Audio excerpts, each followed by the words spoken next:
Alright, it's Bad MMA Math back with another prediction video. We've got a great card this weekend, which I'm a little bit confused by if I'm honest. Now, last week we had one of the worstly stacked cards of the year, and they get blessed with a crowd. And this week we have a stacked banger to work with, and we're back at the goddamn apex. Like, why? Anyway, I digress. I want this video to be under 10 minutes. I'm not looking to get monetized out here. Let's go. Alright, if you're a woman that has never been to a gym before in your life, but you can whoop some ass and you ain't got a job, you know what to do. 6 months from now, you could be on the prelim of a UFC card.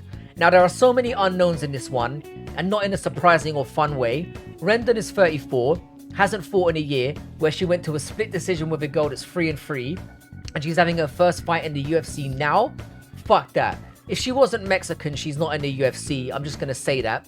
Vidal has just come off getting a brutal knee KO. She's younger. Now, anything can happen at the bottom of the shit barrel in women's MMA, but I'm gonna pick her on the money line. Yeah, I'm conflicted on this one. Inoue is a nice striker, not the most powerful, and she's reasonably hot. You know I'm a sucker for that with my picks.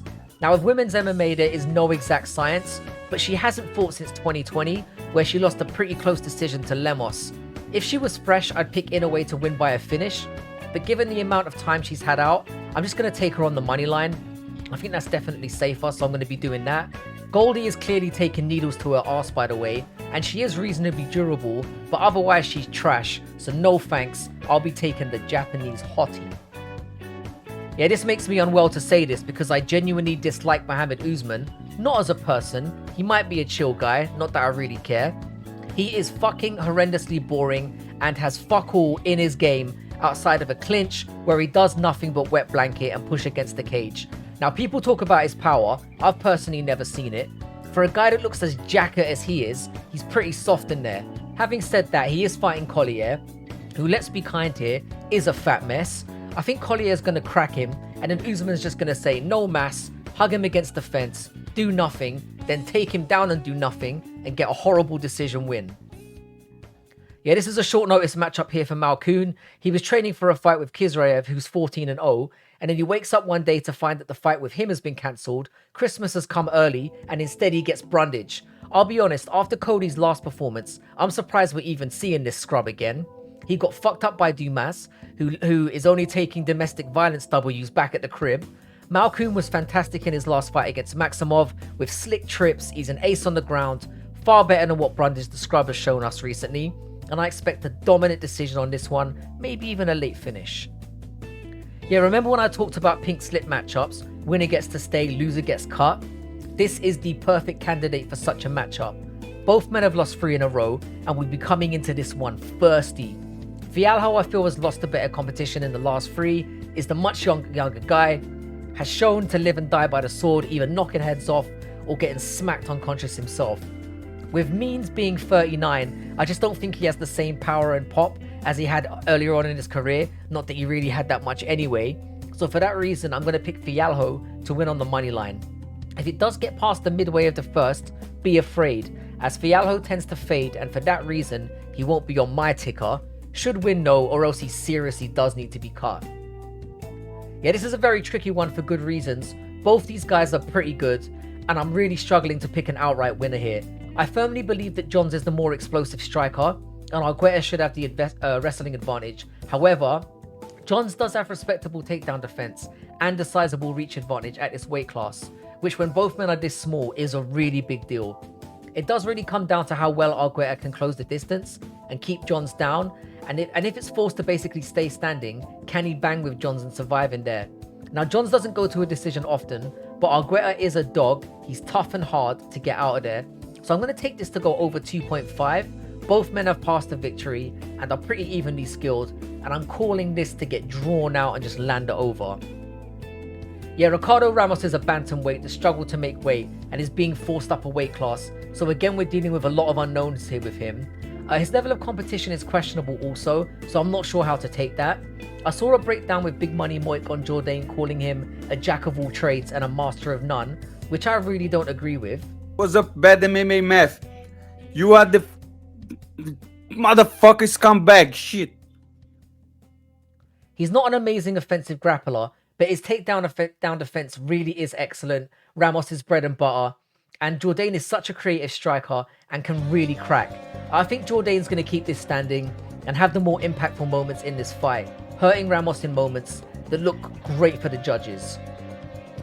Yeah, I'll be the first to admit, watching Brian battle on his rise through tough, I thought he looked sloppy, out of shape, and won the season on account of it being full of fucking scrubs. But to be honest, outside of one UFC loss to Fakretinov, who he got butchered by, and that guy's an absolute murderer, he made it to a decision and bounced back with an incredibly impressive performance. AJ Fletcher is pretty decent, but he's going to be looking to wrestle in this one. Battle has good takedown defense, respectable cardio, and is coming in with a fucking 10-inch reach advantage. AJ Fletcher does have a chin, he's hard to finish. The over 2.5 is nice if you kind of fancy not picking one or the other, but I think Battle should be good on the money line here, and at minus 180 is great value. Side note, if you're gifted with a perfect MMA name like Battle and you call yourself Pooh Bear, you're a cunt, mate. Yeah, minus 310. Alright, that is a mockery. Mariana Rodriguez is fucking shit. I don't care what anyone says. Alright, maybe shit is a little bit too far, but she is so goddamn overrated. Lemos basically got a title fight for beating this fraud, and look what happened to her. So I assume that those of you watching must be asking then, why is she such a heavy favourite? Well, imaginary viewer, the reason is the bookies obviously expect this to stay standing, where both women are pretty good, but you always favour the kickboxer over the soy karate player. Fair enough. The reason I can't take Mariana at these odds is that her takedown defense is some of the worst I've ever seen, and Waterson can genuinely upset the apple cart here by mixing takedowns in. Rodriguez is horrendous, not just at getting taken down, but at framing to get up. The problem is that I think Waterson's going to strike and may get slightly outpointed here. I'm taking the over 2.5. Alright, last week at this point in the card, I got totally gassed off about Holland and JDM, and while it was a nice technical fight, let's be real, it was a letdown, so I'm wary here. This is a great matchup as well. I'm extremely high on both guys. Fug Nasty just came off a beating by Topuria in his last one, but it's Topuria. Before that, he beat the brakes off Barbosa, who has looked back to his axe-murdering best recently. Ige, after going on a skid when climbing into the top 10, is back on track after beating up Nate the Train and Damon Jackson. 2 decent wins.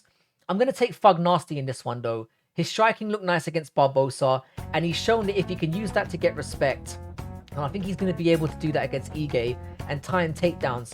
He's a relentless guy to deal with. Ige has a decent tank and massive KO power, so he's not a bad dog at all.